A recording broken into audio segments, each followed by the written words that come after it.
बिस्मिल्लाहिर्रहमानिर्रहीम। अस्सलाम वालेकुम स्टूडेंट, आज का जो हमारा टॉपिक है वो है न्यूक्लियस। ये मोस्ट इम्पोर्टेंट ऑर्गेनेली है यूकैरियोटिक सेल के अंदर। इसको हम ब्रेन ऑफ द सेल भी कहते हैं। जिस तरह किसी भी ऑर्गेनिज्म के अंदर या ह्यूमन बॉडी के अंदर जितनी भी इंफॉर्मेशन है उनको ब्रेन कंट्रोल करता है, इसी तरह से सेल के अंदर भी तमाम की तमाम इंफॉर्मेशन वो ब्रेन से ही आती हैं। और जितनी भी एक्टिविटी एक सेल के अंदर होती है उन सब को कौन कंट्रोल करता है? न्यूक्लियस कंट्रोल करता है। इसीलिए हम इसको क्या कहते हैं? ब्रेन ऑफ द सेल कहते हैं। डिस्कवरी इसकी अगर हम देखें तो रॉबर्ट ब्राउन ने 1831 के अंदर सबसे पहले इसको डिस्कवर किया था। उससे पहले ये समझा जाता था कि सेल जो है वो एम्प्टी स्पेसेस हैं। जैसे रॉबर्ट जो हुक है उसने जब एक सेल को डिस्कवर किया था तो उसने देखा था किसी भी ऑर्गेनेली को इसके अंदर डिस्कवर नहीं किया था, तो उसने क्या कहा था कि सेल जो है वो क्या है? एम्प्टी स्पेसेस हैं। पोजीशन जो है इसकी वो एनिमल सेल के अंदर ये सेंट्रल पोजीशन के अंदर है, ये सेल के सेंटर के अंदर प्रेजेंट होता है। लेकिन प्लांट सेल के अंदर हमने लास्ट लेक्चर के अंदर देखा था इसकी जो पोजीशन है वो पेरिफेरल है, ड्यू टू क्या? Large vacuole. क्योंकि प्लांट सेल के अंदर सेल के सेंटर के अंदर क्या मौजूद होता है? एक लार्ज वैक्यूल होता है। उस वजह से जो न्यूक्लियस है वो क्या होता है? पेरिफेरल पार्ट की तरफ क्या होता है? इसकी पोजीशन हो जाती है। नंबर जो हैं they varied in the cell, mostly जो है वो यूनिन्यूक्लिएट होते हैं। एक सेल जो सेल है उसके पास एक ही न्यूक्लियस होता है। लेकिन कुछ ऐसे भी हैं जिनके पास बाई न्यूक्लिएट है, एक से ज़्यादा न्यूक्लियस होते हैं। जैसे प्रोटोजोन्स में हम देखें एग्जाम्पल पैरामीशियम की, तो उसके पास दो तरह के न्यूक्लियस होते हैं, माइक्रो न्यूक्लियस और मेगा न्यूक्लियस। इस तरह से कुछ ऐसे भी हैं पॉली न्यूक्लिएट जिनके पास एक से ज़्यादा न्यूक्लियस होते हैं। जैसे फंजाई के अंदर multi nucleated mass of cytoplasm है, इसके अंदर मतलब एक से ज़्यादा क्या होंगे? न्यूक्लियस प्रेजेंट होते हैं। अपीरेंस जो है ये नॉन डिवाइडिंग सेल के अंदर आपको क्या ये क्लियरली विजिबल होगा। जब सेल डिवाइडिंग स्टेज के अंदर जाता है, जैसे ये प्रोफेज के अंदर हमने पढ़ा है कि न्यूक्लियर मेम्ब्रेन जो है वो डिसअपियर हो जाती है। अगर आपको एक सेल के अंदर न्यूक्लियस प्रोमिनेंट नज़र आ रहा है तो सेल किस स्टेट के अंदर है? वो नॉन डिवाइडिंग स्टेट के अंदर है। क्योंकि हमें पता है सेल की दो स्टेट होती हैं, एक नॉन डिवाइडिंग सेल है और एक डिवाइडिंग सेल। डिवाइडिंग सेल के अंदर जो न्यूक्लियर इन्वेलप या न्यूक्लियर मेम्ब्रेन जो है ये डिसअपियर हो जाते हैं, इसलिए हमें न्यूक्लियस विजिबल नहीं होता। जो नॉन डिवाइडिंग सेल है उसके अंदर जो आपको ये क्या होगा? न्यूक्लियस प्रोमिनेंट नज़र आएगा। कंपोनेंट जो है वो न्यूक्लियर इन्वेलप है, ये बाहर साइड के ऊपर ये जो आपको ये नज़र आ रही है डबल मेम्ब्रेन, ये न्यूक्लियर इन्वेलप है। न्यूक्लियर पोर, यही न्यूक्लियर इन्वेलप ये इंटरवल के अंदर एक दूसरे के साथ फ्यूज़ होकर क्या बनाती हैं? न्यूक्लियर पोर बनाती हैं, जैसे आपको नज़र आ रहे होंगे। उसके बाद है न्यूक्लियोप्लाज्म, जिसको हम क्या कहते हैं? मैट्रिक्स ऑफ द न्यूक्लियस कहते हैं। जो सेल का जो क्या होता है जो प्रेजेंट होता है मैट्रिक्स, उसको हम साइटोप्लाज्म कहते हैं। जो न्यूक्लियस के अंदर क्या होगा मैट्रिक्स, उसको हम क्या कहेंगे? न्यूक्लियोप्लाज्म कहेंगे, जिसके अंदर एक क्रोमाटिन मटेरियल वगैरह प्रेजेंट होते हैं। न्यूक्लियोलस, ये जो आपको ये नज़र आ रहा है पिंक कलर का, ये न्यूक्लियोलस है। याद रखना है जो सेल के सेंटर के अंदर ऑर्गेनेली प्रेजेंट है उसको हम क्या कहते हैं? न्यूक्लियस कहते हैं। जो न्यूक्लियस का सेंटर है उधर क्या होता है? न्यूक्लियोलस होती है। और उसके बाद है क्रोमाटिन मटेरियल, ये जो आपको ये फाइबर लाइक नज़र आ रहे हैं इसके अंदर, ये इसको हम क्या कहते हैं? Chromatin material. क्रोमाटिन मटेरियल का आपने याद रखना है कि जो नॉन डिवाइडिंग सेल है उसमें हम इनको क्या कहेंगे? Chromatin material. जो डिवाइडिंग स्टेज के अंदर जब सेल जाता है तो यही क्रोमाटिन मटेरियल क्या होते हैं? फ्यूज़ होके ऑर्गेनाइज होके एक स्ट्रक्चर बनाते हैं, जिसको हम क्या कहते हैं? क्रोमोसोम्स कहते हैं। मतलब नॉन डिवाइडिंग सेल के अंदर हम इनको क्रोमाटिन मटेरियल कहेंगे, लेकिन डिवाइडिंग सेल के अंदर हम इनको क्या कहेंगे? क्रोमोसोम्स कहेंगे। ये आपको नज़र आ रही है सबसे बाहर ये क्या होते हैं? ये आउटर न्यूक्लियर मेम्ब्रेन है, ये वाली जो आपको नज़र आ रही है। उसके बाद ये जो वाइट कलर की है ल्यूमन, इनको हम कहते हैं पेरी न्यूक्लियर स्पेसिस। उससे इनसाइड ये मौजूद है इनर न्यूक्लियर मेम्ब्रेन। ठीक है, अब ये इसकी साइटोप्लाज्मिक साइड है और ये वाली इसकी न्यूक्लियोप्लाज्म वाली साइड है। ठीक है, इसके अंदर ये आपको नज़र आ रहे हैं फाइबर से ये क्रोमाटिन मटेरियल है। अब ये जो आउटर न्यूक्लियर मेम्ब्रेन और इनर न्यूक्लियर मेम्ब्रेन ये एक दूसरे के साथ इंटरवल में क्या हो रही हैं? फ्यूज़ हो रही हैं। फ्यूज़ होकर ये क्या बना रही हैं? न्यूक्लियर पोर कॉम्प्लेक्स बना रही हैं। अब न्यूक्लियर पोर कॉम्प्लेक्स हैं ख़ास किस्म की ट्रांसपोर्टर प्रोटीन होती हैं, जिनको हम क्या कहते हैं? न्यूक्लियोपोरिन कहते हैं। अब ये जो आउटर न्यूक्लियर मेम्ब्रेन है ये वाली, इसी के साथ क्या अटैच होती हैं? एंडोप्लाज्मिक रेटिकुलम अटैच होती हैं। ठीक है, और इसके जो इनर मेम्ब्रेन है इसको हम क्या कहते हैं? Inner nuclear membrane.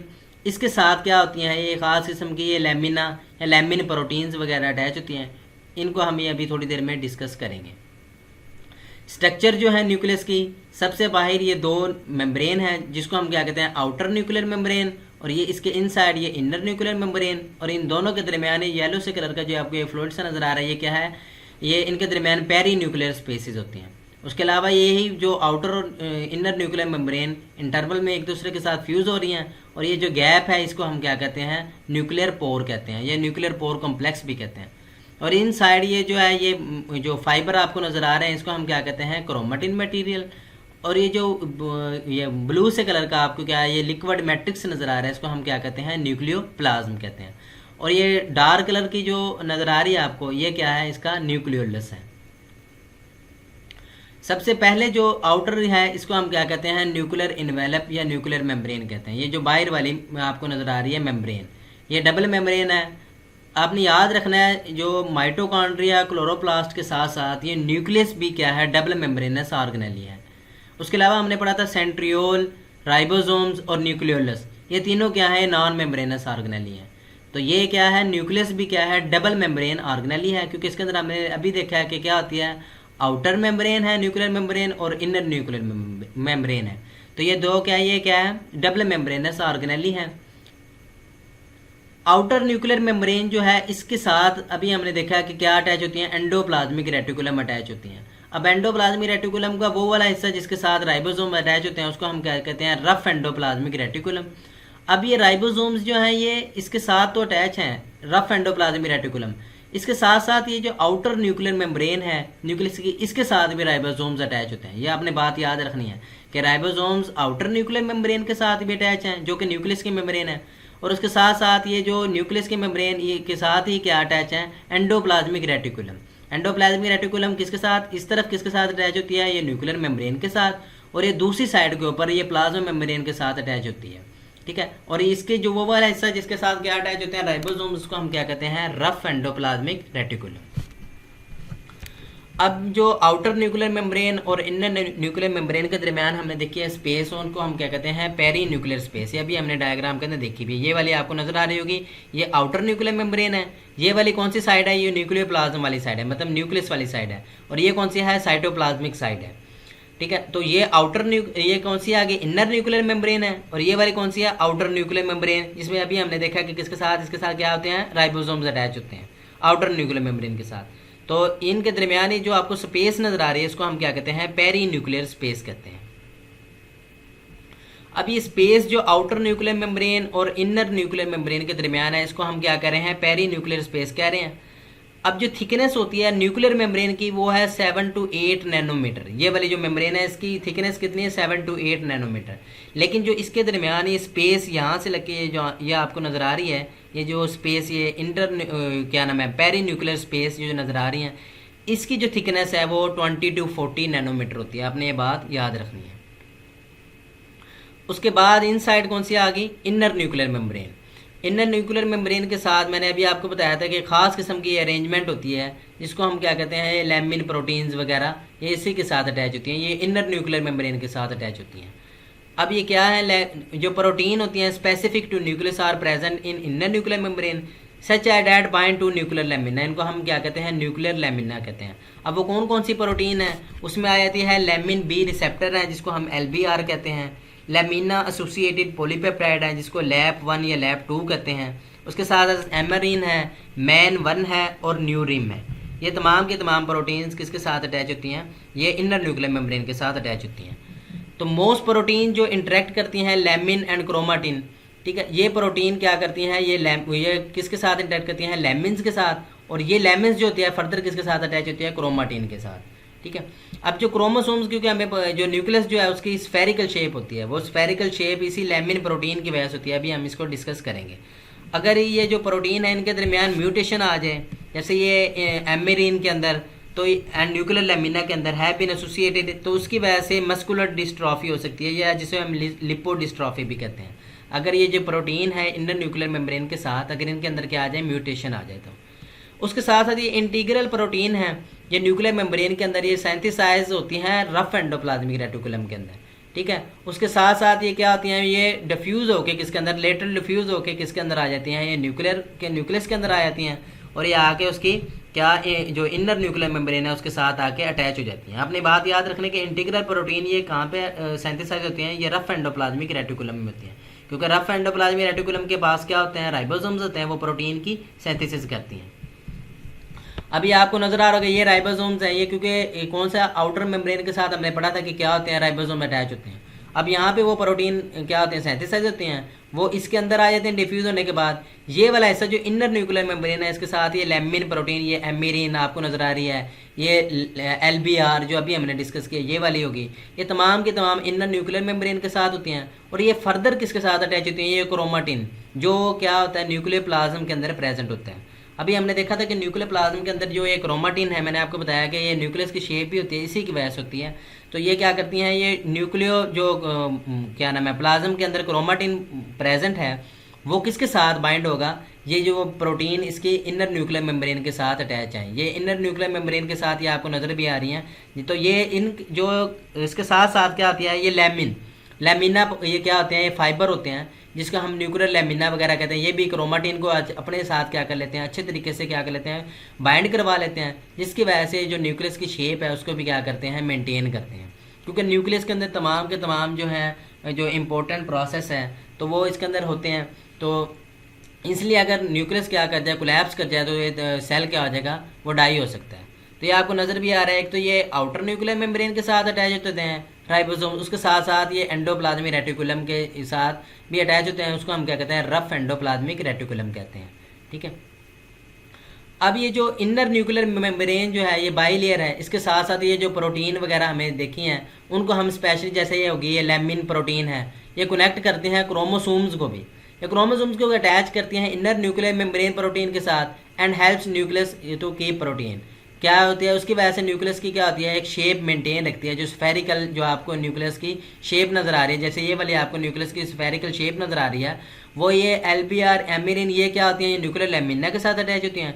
ये न्यूक्लियर लैमिना जो है नेक्स्ट किसको, ये क्रोमाटिन फाइबर वगैरह को अपने अच्छे तरीके से बाइंड कर लेता है। उसके अलावा ये क्या करते हैं, ये जो प्रोटीन है क्या नाम है, लैमिन प्रोटीन, ये न्यूक्लियस को साथ भी अटैच होते हैं। न्यूक्लियस को क्या कर लेती हैं, या एक दूसरे के साथ जो उसकी स्फेरिकल शेप है न्यूक्लियस की, वो इन्हीं प्रोटीन की वजह से है, क्योंकि ये प्रोटीन एक दूसरे के साथ क्या है, कॉम्प्लेक्स स्ट्रक्चर बनाती हैं, जिसकी वजह से न्यूक्लियस जो होता है वो अंदर से क्या होता है, थोड़ा सा टाइटली बाउंड हो जाता है। तो वो क्या होता है, न्यूक्लियस की जो स्फेरिकल शेप है, गोल सी आपको शेप नजर आती है, वो इन्हीं प्रोटीन्स की वजह से होती है। ये लैमिन्स प्रोटीन जो उसकी ये इनर मेम्ब्रेन के साथ क्या होती हैं, अटैच होती हैं। ये आपको नज़र भी आ रही होगी, ये क्या है, आउटर न्यूक्लियर मेम्ब्रेन है, ये वाइट सी क्या है, पेरी न्यूक्लियर स्पेस है, उसके इनसाइड जो है ये क्या है, इनर न्यूक्लियर मेम्ब्रेन है। उसके साथ हमने अभी देखा कि लैमिन प्रोटीन्स होती हैं, जैसे LBR, LAP1, M1, न्यूरिम वगैरह, ये तमाम ये क्या बनाती हैं, फाइबर से बनाती हैं, जिनको हम क्या कहते हैं, लैमिन प्रोटीन। तो इस सारे को हम क्या कहते हैं, ये न्यूक्लियर लैमिना कहते हैं। ठीक है। ये तमाम के तमाम क्या करते हैं, ये क्रोमाटिन फाइबर के साथ भी बाइंड होते हैं, उसके साथ साथ इन न्यूक्लियस की जो स्फेरिकल शेप है उसको भी ये मेंटेन रखते हैं। उसके बाद ये न्यूक्लियर लैमिना को और इन्होंने एक्सप्लेन किया कि अगर मल्टी सेलुलर जैसे यूकैरियोटिक सेल हो गए, उसके अंदर ये फाइब्रस मैश जैसे जाली की तरह का एक बनाता है, क्या नाम है, स्ट्रक्चर बनाते हैं। ठीक है, अरेंजमेंट बनाते हैं। तो उसकी वजह से क्या होता है, तो ये सपोर्ट करता है इनर न्यूक्लियर मेम्ब्रेन को, जिसको हम क्या कहते हैं, न्यूक्लियर लैमिना कहते हैं। ठीक है। अब ये जो क्या करती हैं, ये जो ख़ास किस्म की प्रोटीन्स वगैरह हैं, ये वाले आपको नज़र आ रही होंगी, ये न्यूक्लियर लैमिना, ये इनर न्यूक्लियर मेम्ब्रेन के साथ ये अटैच हैं। ये क्या रहा है, ये फाइबर, ये धागों का है कि आप समझ लें कि ये जाल सा है, मैश, ठीक है, जाली नुमा सा है। तो ये क्या करता है, इसकी ये शेप वगैरह को मेंटेन करने के लिए हेल्प करता है। अब न्यूक्लियर लैमिना ये प्रेजेंट होता है इनसाइड द न्यूक्लियर एनवेल। मैं आपको बताया कि इनर न्यूक्लियर मेम्ब्रेन के साथ क्या होता है, ये खास करके ये protein, lamin protein, nuclear lamina, ये सारे इनर न्यूक्लियर मेम्ब्रेन के साथ क्या होते हैं, ये अटैच होते हैं। उसके अलावा ये जो लैमिन है, प्रोटीन्स जो इनर न्यूक्लियर मेम्ब्रेन के साथ अटैच है, ये 60 to 80 kilo Dalton fibrous protein है। ठीक है। और ये क्या कराती है, ये मिल के क्या बनाती है, ये लैमिन प्रोटीन, ये इसका ये इन्होंने वेट बताया हुआ कि ये क्या आती है, 60 to 80 किलो डाल्टन जो है फाइब्रस प्रोटीन है, मतलब ये धागों की तरह की आपको नज़र भी आ रही होगी। तो ये क्या, ये धागे एक दूसरे के साथ अरेंज होकर क्या बनाती हैं, मैश लाइक स्ट्रक्चर बनाते हैं, जिसको हम क्या कहते हैं, न्यूक्लियर लैमिना कहते हैं। अब ये क्या कहते हैं, ये प्रोटीन्स जो होती हैं ये एसोसिएट भी इसके साथ होंगे, जो क्रोमोसोम्स वगैरह है, जिसको हम क्या कहते हैं, क्रोमाटिन मटेरियल, ये क्रोमाटिन मटेरियल इसी जगह के ऊपर क्या होगा, ये न्यूक्लियर लैमिना के साथ जाके अटैच होगा। तो ये लास्ट डायग्राम ही में हमने देखा, तो न्यूक्लियर लैमिना ने इसको क्या किया होता है, बहुत मतलब वो क्या नाम है, झगड़ा होता है इसके अंदर, क्या नाम है, इसको क्रोमाटिन मटेरियल को, जिसकी वजह से क्या होता है न्यूक्लियस की शेप वगैरह भी मेंटेन रहती है। और स्पेसिफिक ये जो क्या नाम है प्लेसेस होते हैं जहाँ पे ये क्रोमाटिन मटेरियल ये न्यूक्लियर लैमिना के साथ जाके क्या होता है, बाइंड होता है। उसके अलावा ये लैमिन प्रोटीन का बता रखा है कि ये इंटरमीडिएट फिलामेंट क्या है प्रोटीन होती है, क्योंकि हमने पढ़ी थी साइटोस्केलेटन के अंदर, तो वो ट्यूबुलन प्रोटीन पड़ी थी, माइक्रोफिलामेंट थी, तो उसमें से इंटरमीडिएट फिलामेंट थी। ये सबसे जो मतलब हार्ड होती हैं प्रोटीन, उनको हम क्या कहते हैं, इंटरमीडिएट फिलामेंट प्रोटीन कहते हैं। ये हमने साइटोस्केलेटन वाले लेक्चर के अंदर डिस्कस भी किया था। उसके अलावा न्यूक्लियर लैमिना के अंदर अगर मैंने आपको बताया था म्यूटेशन आ जाए तो उसके लिए वजह से डिजीज़ भी हो सकता है, जैसे मस्कुलर डिस्ट्रॉफी भी हो सकती है, या क्या नाम है प्रोगैरिया सिंड्रोम वगैरह ये हो सकते हैं। ये आपको नज़र भी आ रहा है कि ये लैमिन प्रोटीन है, ये मैश लाइक अरेंजमेंट, जैसे जाली की तरह की ये अरेंजमेंट बनाई होती है, जिसको हम क्या कहते हैं, न्यूक्लियर लैमिना कहते हैं। अब न्यूक्लियर पोर कॉम्प्लेक्स, मैंने आपको बताया था कि जो आउटर न्यूक्लियर मेम्ब्रेन और इनर न्यूक्लियर मेम्ब्रेन ये इंटरवल के अंदर एक दूसरे के साथ क्या फ्यूज़ होके एक जो पोर लाइक स्ट्रक्चर बनाती हैं, जिसको हम क्या कहते हैं, न्यूक्लियर पोर चैनल या न्यूक्लियर पोर कॉम्प्लेक्स भी कहते हैं। ठीक है, ये क्या आती हैं जो ख़ास किस्म की जो एक्सचेंज होती है न्यूक्लियर प्लाज्म और साइटोप्लाज्म के दरमियान, उसको ये कंट्रोल करते हैं। जो फास्फोलिपिड की बाई लेयर है, क्योंकि हमने अभी देखा था कि जो न्यूक्लियस जो है ये भी क्या है, डबल मेम्ब्रेनस है, 2 लेयर होती हैं इसके अंदर, तो ये ओनली परमिएबल होती है नॉन पोलर माइक्रो मालिक्यूल्स के लिए। ठीक है, वो आराम से मतलब उसको किसी भी किस्म के कोई भी न्यूक्लियर पोर या चैनल की जरूरत नहीं होती, वो इजीली क्या कर सकते हैं, इसके इनसाइड मूव कर सकते हैं। लेकिन जो होते हैं पोलर माइक्रो मालिक्यूल्स या मैक्रो मालिक्यूल्स, जो पोलर हैं, आपने ये बात याद रखनी है, वो हमेशा न्यूक्लियर पोर कॉम्प्लेक्स के जरिए ही क्या आते हैं, न्यूक्लियर प्लाज्म के अंदर आते हैं या इससे बाहर जाते हैं। न्यूक्लियर पोर कॉम्प्लेक्स जो ये चैनल जो है, ये पॉइंट है where inner and nuclear membrane are continuous. ये तो ये मैंने आपको बताया है, तो इनर और न्यूक्लियर मेम्ब्रेन और आउटर न्यूक्लियर मेम्ब्रेन ये एक दूसरे के साथ इंटरवल में फ्यूज़ होकर ये क्या बनाती हैं, न्यूक्लियर पोर चैनल या न्यूक्लियर पोर कॉम्प्लेक्स बनाती हैं। यह आपको नज़र आ रहा होगा कि ये कौन सी है, आउटर न्यूक्लियर मेम्ब्रेन है और ये इनर न्यूक्लियर मेम्ब्रेन, तो ये दोनों इंटरवल में एक दूसरे के साथ फ्यूज़ हो रही हैं, जैसे ये भी आपको नजर आ रहा है, तो ये दोनों फ्यूज़ होकर ये बना रही हैं स्ट्रक्चर, जिसको हम क्या कहते हैं, न्यूक्लियर पोर कॉम्प्लेक्स या न्यूक्लियर पोर चैनल भी इसको कहते हैं। ये खास किस्म की कौन सी प्रोटीन होती हैं, ट्रांसपोर्टर प्रोटीन होती है, जिनको हम क्या कहते हैं, न्यूक्लियोपोरिन कहते हैं। अब ये वाली साइड कौन सी है, न्यूक्लियर प्लाज्मिक साइड है और ये साइटोप्लाज्मिक साइड है। ठीक है, इन दोनों के दरमियान जो एक्सचेंज ऑफ मटेरियल है वो इन ही पोर के जरिए होगा। ठीक है, अब न्यूक्लियर पोर क्या है, अब न्यूक्लियर पोर मैंने आपको बताया कि ट्रांसपोर्टर प्रोटीन है, न्यूक्लियर पोरिन जिसको कहते हैं, ये एक्सचेंज करती है जो मटेरियल वगैरह को between the cytoplasm and nuclear plasm. लेकिन हमने ये तो देख लिया कि ये दोनों को मतलब जो एक्सचेंज ऑफ मटेरियल को कंट्रोल करती है। अब सवाल ये पैदा होता है कि कौन सा मटेरियल है जो न्यूक्लियस के अंदर आता है और न्यूक्लियस से बाहर साइटोप्लाज्म के अंदर जाता है। आपने याद रखना है कि जो आउटसाइड जाते हैं वो आरएनए सिंथेसाइज होकर जाते हैं, क्योंकि हमें पता है कि न्यूक्लियस के अंदर क्या होता है, डीएनए की रेप्लिकेशन होती है। ठीक है, रेप्लिकेशन होने के बाद क्या बनता है, आरएनए बनता है।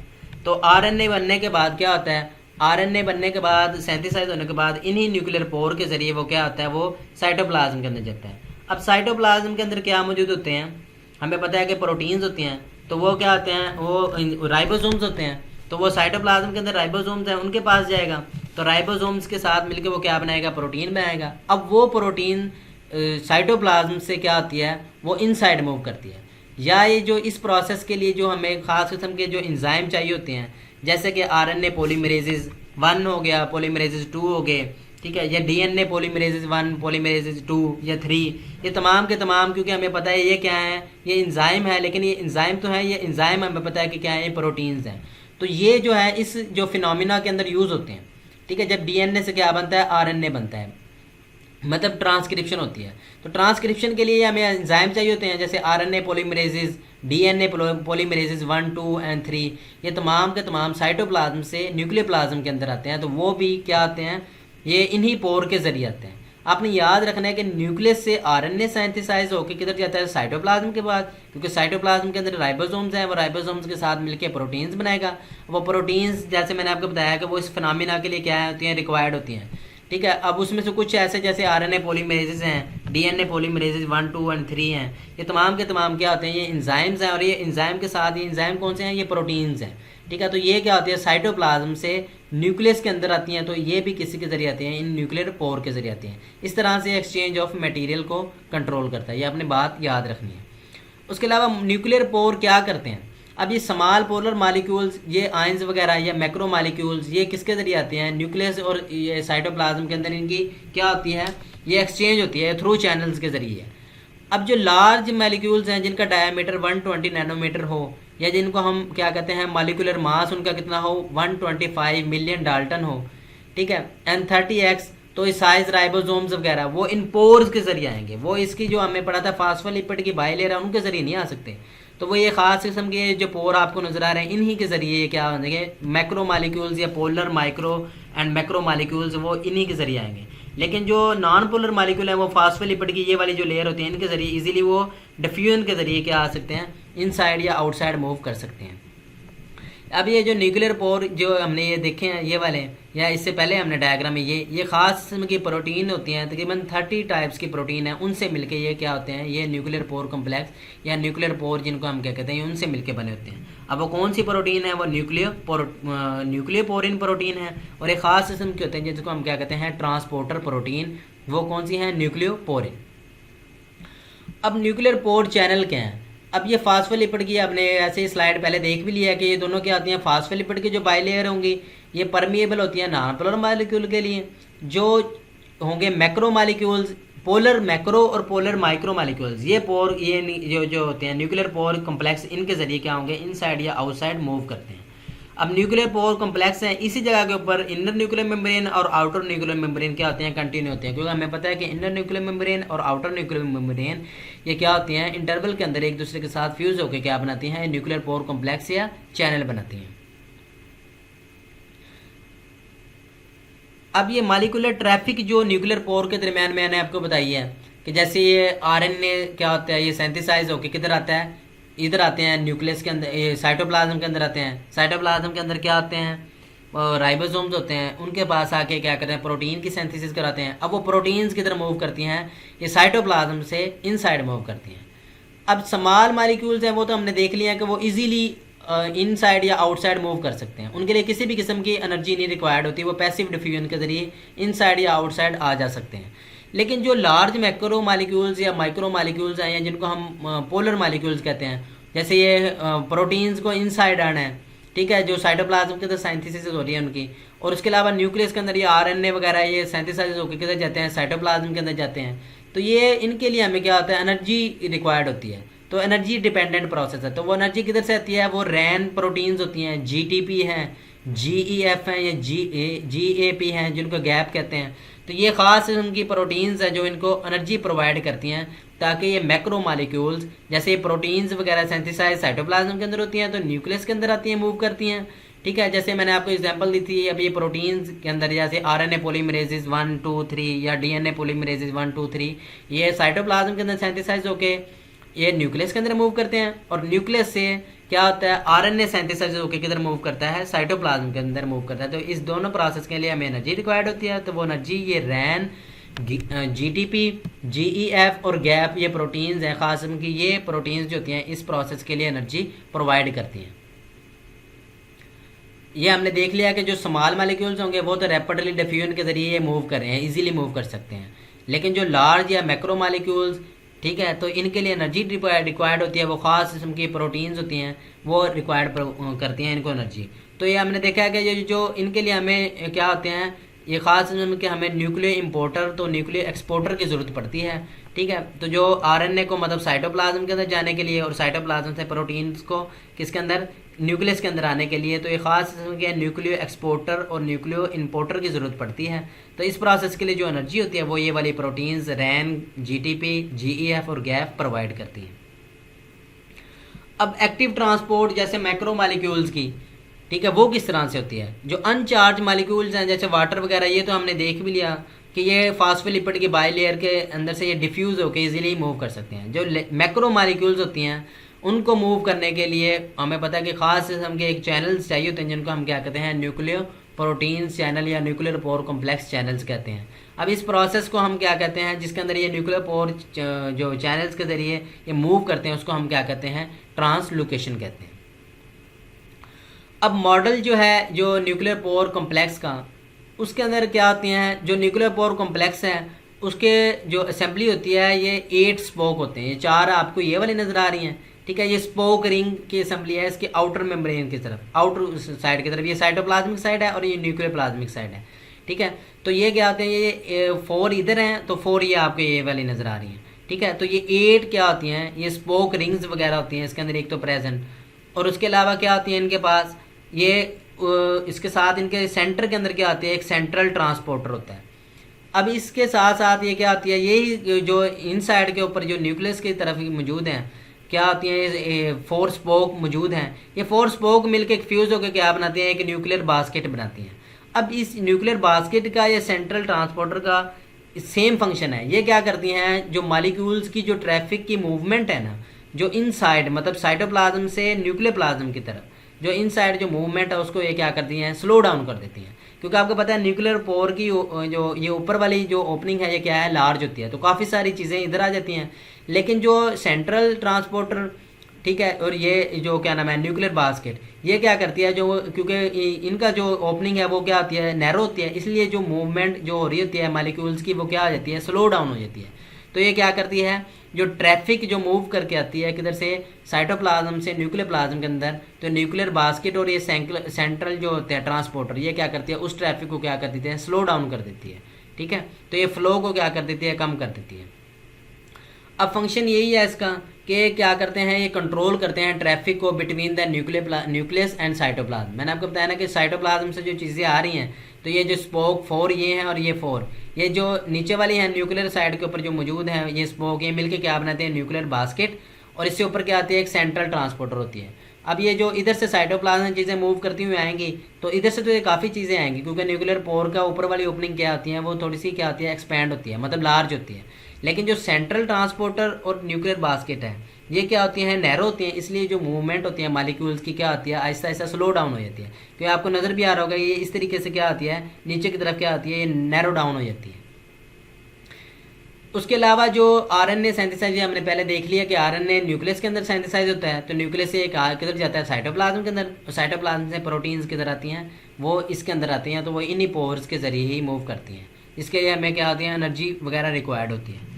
अब जो डीएनए से आरएनए बनता है तो हमें पता है क्या है, ट्रांसक्रिप्शन है। तो उसके लिए ट्रांसक्रिप्शन फैक्टर वगैरह भी हमने देखे हैं, तो ख़ास किस्म की उसके लिए प्रोटीन्स वगैरह भी चाहिए होती हैं, ठीक है। वो एंजाइम्स वगैरह होते हैं जो इसमें क्या लेते हैं, हिस्सा लेते हैं। आरएनए पॉलीमरेजेस वगैरह, डीएनए पॉलीमरेजेस 1 2 3 वगैरह, ये सारे क्या होते हैं, साइटोप्लाज्म से किधर मूव करते हैं, ये न्यूक्लियस की तरफ मूव करते हैं। वो भी इन्हीं के ज़रिए मूव करते हैं, न्यूक्लियर पोर के ज़रिए। अब उसके अलावा इंटरनल ऑर्गेनाइजेशन ऑफ न्यूक्लियस की कैसे हैं। अब इंटरनल ऑर्गेनाइजेशन की हमने पहले देखी है कि जो इनसाइड मेम्ब्रेन होती है उसके साथ क्या होती है, न्यूक्लियर लैमिना, खास किस्म की क्या होती हैं, प्रोटीन्स वगैरह अटैच होती हैं। अब ये प्रोटीन्स जो होती हैं न्यूक्लियर लैमिन्स वगैरह, ये लैमिन प्रोटीन वगैरह, जैसे LBR भी हमने देखे हैं, न्यूरिम वगैरह, ये सारी MAN1, ये क्या करती हैं, ये ख़ास किस्म की फाइब्रस प्रोटीन है, ये क्रोमाटीन के साथ अटैचमेंट करती हैं। उसके अलावा ये प्रोटीन क्या करती हैं, न्यूक्लियर बॉडीज़ भी बनाती हैं। अब न्यूक्लियर बॉडी हम ये लास्ट जो होती है इसकी स्लाइड उसके अंदर डिस्कस करेंगे। अब ये जो क्रोमाटिन मटेरियल है ये क्या होता है, ये क्या मैंने आपको पहले भी बताया कि ये ख़ास किस्म की लैमिन प्रोटीन के साथ क्या होता है, ये बाइंड होता है, ठीक है। तो क्रोमाटिन मटेरियल, यही क्रोमाटिन मटेरियल जो डिवाइडिंग सेल होता है उसके अंदर किसके अंदर कन्वर्ट हो जाता है, ये क्रोमोसोम्स के अंदर कन्वर्ट हो जाता है। ये आपको नज़र भी आ रही है कि ये क्या आती हैं, ये लैमिन प्रोटीन्स हैं, ये फाइब्रस हैं प्रोटीन, इनके साथ ये क्रोमाटिन मटेरियल स्पेसिफिक प्लेस के ऊपर क्या आते हैं, ये अटैच होते हैं। तो इसलिए ये क्या करते हैं, ये तमाम के तमाम मिलकर क्या करते हैं, न्यूक्लियस की शेप को भी मेंटेन करते हैं। अब जो न्यूक्लियर प्लाज्म है जिसको हम क्या कहते हैं, matrix of the nucleus, nuclear plasm. अब न्यूक्लियर प्लाज्म की कंपोजिशन क्या है, इसके अंदर खास किस्म के प्रोटीन्स होते हैं और इंजाइम्स हैं, जैसे DNA RNA पॉलीमरेजेस, जो कि इसलिए DNA रेप्लिकेशन के अंदर यूज़ होते हैं, जो हमने 2-3 दफ़ा डिस्कस कर लिया है। पॉलीमरेजेस जैसे 1 हो गए, 2 हो गए और 3 हो गए। अब ट्रांसक्रिप्शन के दौरान जब DNA से RNA बनता है तो हमें पता है उसके लिए भी RNA पॉलीमरेजेस रिक्वायर्ड होते हैं। तो ये तमाम के तमाम जो होते हैं, ये क्या, ये जो क्या नाम है, किसके अंदर, ये न्यूक्लियर प्लाज्म के अंदर क्या आते हैं, न्यूक्लियर प्लाज्म का ये कंपोनेंट है, ठीक है। उसके अलावा फ्री न्यूक्लियोटाइड्स भी होते हैं। हमें पता है जब डीएनए की रेप्लिकेशन होती है तो डीएनए से जो हमें पता है कि क्या बनता है, आरएनए बनता है। तो डीएनए की रेप्लिकेशन के दौरान क्योंकि हमें पता है कि क्योंकि न्यूक्लियोटाइड की क्या होती है, एडिशन होती है, तो वो न्यूक्लियोटाइड के जो डीएनए के स्ट्रैंड है वो न्यूक्लियोटाइड को किधर से पिकअप करते हैं, वो ये न्यूक्लियोप्लाज्म से पिकअप करके उस स्ट्रैंड के ऊपर क्या कर देते हैं, अरेंज कर देते हैं। इसी तरह से क्या होता है, डीएनए से जब आरएनए बनता है, मतलब ये ट्रांसक्रिप्शन होती है, तो उस दौरान भी न्यूक्लियोटाइड हमें चाहिए होते हैं। तो वो न्यूक्लियोटाइड भी किधर से आते हैं, वो न्यूक्लियोटाइड भी जो ये स्ट्रैंड है डीएनए के या आरएनए के स्ट्रैंड, वो न्यूक्लियोप्लाज्म से उन न्यूक्लियोटाइड को पिक करते हैं और स्ट्रैंड के ऊपर क्या कर देते हैं, अरेंज कर देते हैं।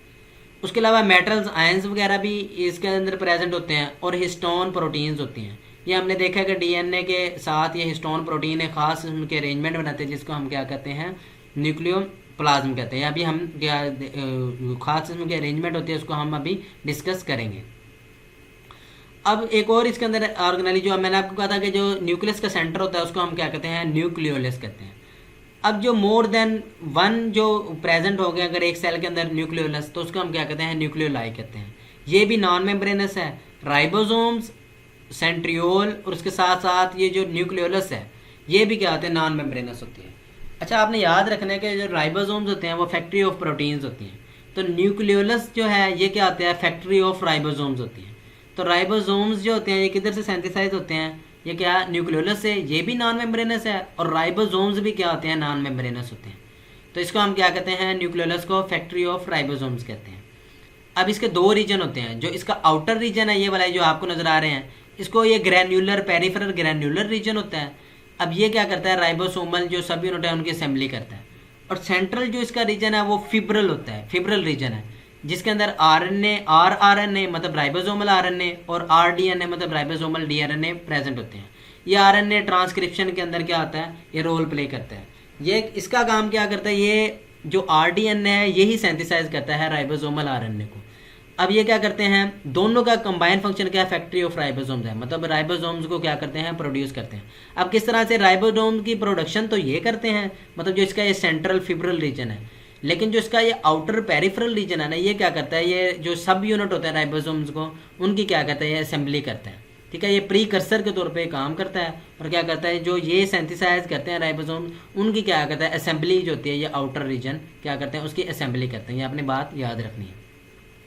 और मोस्ट प्रोमिनेंट अगर न्यूक्लियर बॉडी हम न्यूक्लियस के अंदर देखें तो वो न्यूक्लियोलस ही होती है। ठीक है, तो ये साइट है जिधर राइबोसोमल आरएनए या मतलब ट्रांसक्रिप्शन वगैरह ये क्या करते हैं, राइबोसोम की सिंथेसिस करते हैं। ठीक है, ये कौन सा इसका, ये सेंट्रल रीजन करता है। लेकिन जो इसका आउटर रीजन है वो क्या करता है, असेंबली करता है किसकी, राइबोसोमल सब यूनिट की। जो एक्टिव मेमिलियन सेल है तो उसके अंदर ये हर जब सेल क्या करता है, डिवाइड करता है, तो 5 मिलियन to 10 मिलियन राइबोसोम्स जो होते हैं उसके अंदर सिंथेसाइज होते हैं। तो जो हमें पता है कि जो रिसेंटली एविडेंस ने भी ये सजेस्ट किया है, तो न्यूक्लियोलाई जो हम मोर देन वन अगर न्यूक्लियोलस प्रेजेंट होगा उसको न्यूक्लियोलाई कहते हैं। तो ये क्या करते हैं, रोल भी प्ले करते हैं, आरएनए की मॉडिफिकेशन वगैरह के अंदर ये रोल प्ले करते हैं। उसके बाद है क्रोमाटिन मटेरियल। अब ये क्रोमाटिन मटेरियल मैंने आपको बताया था कि अगर जो सेल जब होगा किसके अंदर, नॉन डिवाइडिंग स्टेज के अंदर, तो हम जो इसको क्या कहेंगे, क्रोमाटिन मटेरियल कहते हैं। लेकिन जब सेल किसके अंदर जाता है, यही क्रोमाटिन मटेरियल जब सेल डिवाइडिंग स्टेज के अंदर जाता है तो यही क्रोमाटिन मटेरियल ऑर्गेनाइज होकर क्या बना देते हैं, क्रोमोसोम्स बना देते हैं। ठीक है, तो क्रोमोसोम्स जो होते हैं वह स्टोन प्रोटीन्स के साथ मिलके खास किस्म के अरेंजमेंट बनाते हैं। जो लास्ट हमने डिस्कस करनी थी उसको हम क्या कहते हैं, न्यूक्लियोसोम्स कहते हैं। ठीक है, ये अभी हम डिस्कस करेंगे। अब क्रोमोसोम्स जो है इसका ये सेंट्रल पोजीशन है, इसको हम क्या कहते हैं, सेंट्रोमियर कहते हैं।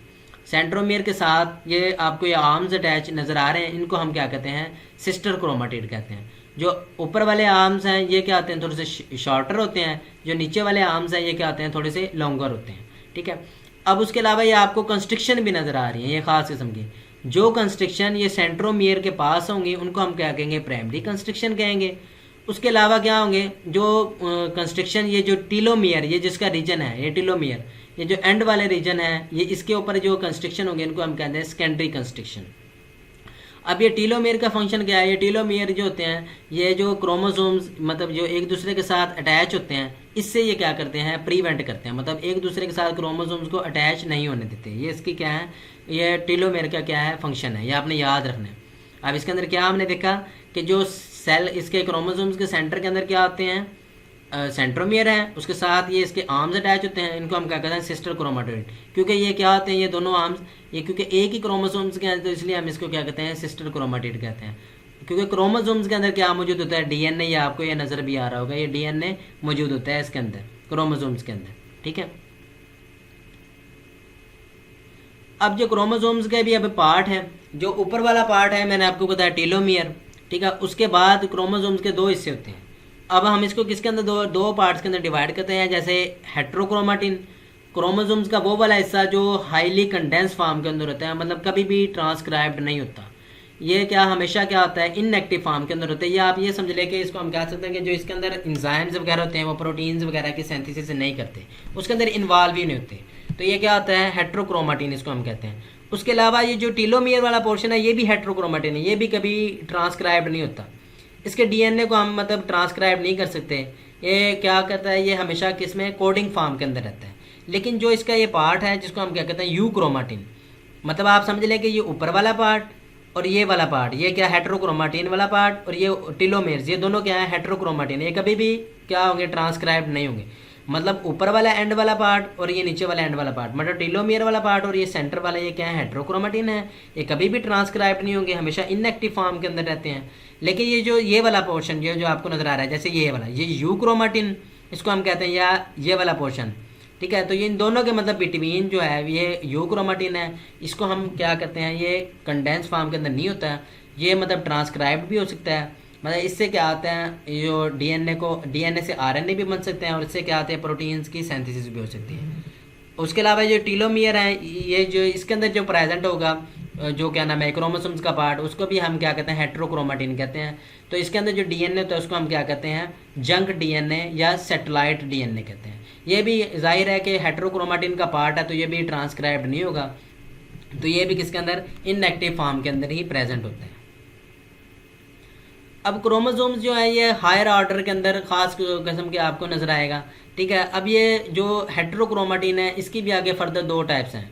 इसमें कॉन्स्टिट्यूटिव हेट्रोक्रोमाटिन है, मतलब हेट्रोक्रोमाटिन का वो पार्ट जो रिमेन्स परमानेंटली मतलब कंडेंस फॉर्म के अंदर होता है, जिसको हम ट्रांसक्राइब कर ही नहीं सकते, मतलब इनएक्टिव फॉर्म के अंदर है, जिसके जो मतलब आप ये समझें कि इसके अंदर जो इंजाइम्स वगैरह हैं वो प्रोटीन्स की सिंथेसिस नहीं करते। ना हम इसके ये वाले पार्ट को, डीएनए को, ये वाला पार्ट जो हो गया या ये टीलोमियर वाला पार्ट, इसको कभी भी हम क्या नहीं कर सकते, ट्रांसक्राइब नहीं कर सकते। ये मतलब हमेशा क्या आता है, कंडेंस फॉर्म के अंदर रहता है।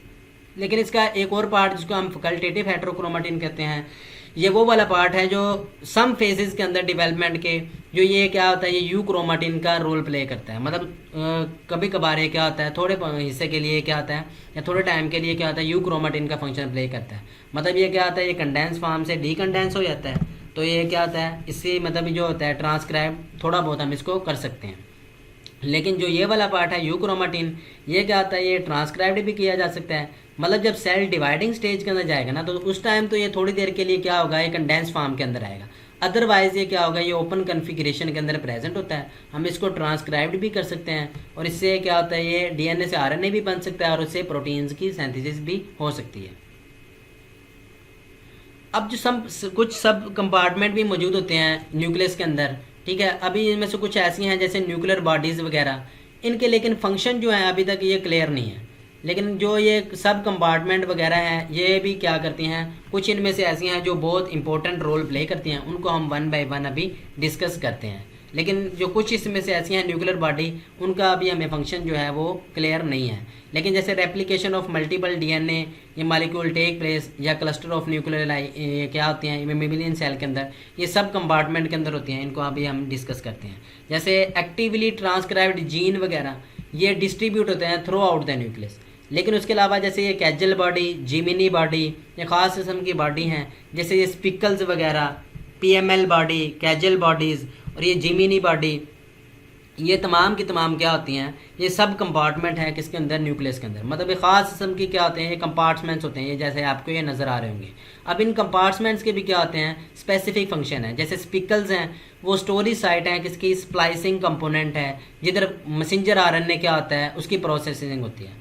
ठीक है, उसके अलावा एडिशन इसके अंदर किसकी होती है, स्पिकल्स के अंदर न्यूक्लियोलाई जैसे पीएमएल बॉडी या कैजल बॉडीज़, इनकी भी एडिशन स्पिकल्स के अंदर ही होती है। उसके अलावा पीएमएल बॉडी क्या करती है, ट्रांसक्रिप्शन फैक्टर इसके अंदर प्रेजेंट होते हैं, या इसके अलावा क्रोमाटिन मॉडिफाइड एग्जाम भी इसके अंदर पीएमएल बॉडी के अंदर प्रेजेंट होती हैं। आप ये समझ लें कि न्यूक्लियस है उसके अंदर सब कंपार्टमेंट बने हुए हैं, छोटे छोटे कंपार्टमेंट हैं, वो कंपार्टमेंट भी स्पेसिफिक रोल प्ले कर रहे हैं, ठीक है। उसके अलावा ये कैजुअल बॉडी हैं, ये क्या होते हैं, इन्वॉल्व होती हैं, जो ये SNRNP जो है ये क्या होता है, बायोजेनेसिस इसकी करवाती हैं, ठीक है। उसके अलावा हिस्टोन है मैसेंजर RNA प्रोसेसिंग के अंदर या टीलोमियर मेंटेनेंस के अंदर ये कैजुअल बॉडी का इंपॉर्टेंट रोल है, ठीक है। ये आपको नज़र भी आ रहे होंगे, ये कैजुअल बॉडीज़ हैं, स्पेसिफिक कंपार्टमेंट है किसके अंदर, न्यूक्लियस के अंदर, जिनके स्पेसिफिक रोल हैं। उसके अलावा ये जिमिनी बॉडीज़ वगैरह भी हैं, इनके भी स्पेसिफिक रोल हैं। अब जिस जिमिनी बॉडी हैं ये जो ऑल सेल के अंदर जो प्रेजेंट नहीं होती, लेकिन कुछ इसके कंपोनेंट ऐसे हैं जो जैसे कैजुअल बॉडीज़ वगैरह के अंदर भी, ठीक है, फाउंड होते हैं कैजुअल बॉडीज़ के अंदर, लेकिन इनके भी अभी जो फंक्शन जो हैं वो अभी हम मतलब वो क्या नाम है, क्लियर नहीं है अभी तक, तो इसलिए हमें इनके जो मेन फंक्शन है वो नहीं पता जिमिनी बॉडी के। उसके अलावा क्रोमोसोमल टेरिटरी है, जो हम जनरलाइज सेल को जब हम डिस्कस करते हैं, जब हम उसके अंदर न्यूक्लियस देखते हैं तो हम क्या बनाते हैं, न्यूक्लियस बनाते हैं। उसके अलावा हम न्यूक्लियस बना देते हैं, बाकी हम कहते हैं क्रोमाटिन मटेरियल उसके अंदर होमोजेनाइज जो मतलब फॉर्म के अंदर प्रेजेंट है, लेकिन एक्चुअल में ऐसा नहीं है। क्रोमोसोम्स जो हैं वो स्पेसिफिक टेरिटरी के अंदर ही क्या करते हैं, मौजूद होते हैं। ये जैसे आपको नज़र आ रहे होंगे ख़ास किस्म की टेरिटरी बने हुए हैं, जैसे कंपार्टमेंट से ये टेरिटरी हैं क्रोमोसोम्स की, क्रोमोसोम इन टेरिटरी के अंदर ही प्रेजेंट होते हैं, ठीक है। तो क्रोमोसोम्स जो हैं ये मतलब जो होमोजीनियसली क्या आते हैं, इसके अंदर क्या होते हैं, क्या नाम है, मिक्सचर के अंदर प्रेजेंट नहीं होते, बल्कि क्या आते हैं, ख़ास किस्म की है कि इन्होंने क्या किए होते हैं, टेरिटरी को ऑक्यूपाई किया होता है, उसके अंदर ये प्रेजेंट होते हैं क्रोमोसोम, ठीक है। और सब कंपार्टमेंट बनाते हैं, ठीक है। तो ये क्या करते हैं, कंपार्टमेंट क्या करते हैं, जो क्रोमोसोम्स की जो आपस में मतलब ये इंटेंगल होके एक मतलब आप समझ लें कि क्रोमोसोम्स अगर ये सब कंपार्टमेंट में अगर प्रेजेंट ना हो तो ये एक दूसरे के साथ क्या होंगे, इंटेंगल होंगे, एक बड़ा कम्प्लेक्स स्ट्रक्चर बना सकते हैं, जिसलिए कि वैसे क्या होता है, ये इनको हम ट्रांसक्राइब्ड नहीं कर सकते। तो ये ट्रांसक्राइब्ड मतलब इस जो मुश्किल से बचने के लिए क्रोमोसोम्स जो होते हैं क्या होते हैं, स्पेसिफिक एक टेरिटरी के अंदर प्रेजेंट होते हैं, किसके अंदर, ये न्यूक्लियस के अंदर मौजूद होते हैं, ठीक है। मतलब स्पेसिफिक इनका क्या होता है, ये रीजन होता है जिसके अंदर ये प्रेजेंट होते हैं। लेकिन हम जब क्या करते हैं, जो ड्रा करते हैं किसी भी जनरलाइज सेल को, तो न्यूक्लियस के उसके अंदर जब ड्रा करते हैं हम न्यूक्लियस बनाते हैं, और बाकी तमाम पार्ट्स के अंदर हम कहते हैं कि जो क्रोमोसोम्स जो हैं वो होमोजीनियसली डिस्ट्रीब्यूटेड हैं, लेकिन हकीकत में ऐसे नहीं है। क्रोमोसोम जो है एक स्पेसिफिक टेरिटरी के अंदर प्रेजेंट होते हैं, जिसको हम क्या कहते हैं, क्रोमोसोम्स टेरिटरी कहते हैं, और इनके दरमियान स्पेसिस भी होती हैं, जिसको हम क्या कहते हैं, इंटर क्रोमोसोमल डोमेन कहते हैं। ये डोमेन्स जो होती हैं ये क्या करती हैं, जो क्रोमोसोम्स के मतलब ये क्या करती हैं, इन क्रोमोसोम्स को बाकी जो क्रोमोसोमल रीजन के साथ क्या करती हैं, सेपरेट करती हैं। और इसका मेन फंक्शन ये है क्रोमोसोमल टेरिटरी का कि क्रोमोसोम्स को आपस में इंटेंगल होने से बचाते हैं, मतलब वो एक कम्प्लेक्स स्ट्रक्चर क्या नाम है बनने से इनको क्या करते हैं, प्रिवेंट करते हैं। स्टूडेंट ये था आज का हमारा लेक्चर। तो इसके अंदर न्यूक्लियस को हमने डिटेल के साथ डिस्कस किया। इसको आपने FSC की बुक से, उसके अलावा मिलर एंड हार्ले की बुक से, उसके साथ साथ आपने PS वर्मा की बुक से भी इसको डिटेल के साथ डिस्कस करना है। स्टूडेंट नेक्स्ट लेक्चर के अंदर इंशाल्लाह हम जो क्या नाम है बाकी जो चैप्टर का पोर्शन रह गया है, ठीक है, उसको हम इंशाल्लाह डिस्कस करेंगे। तब तक के लिए अल्लाह हाफिज़।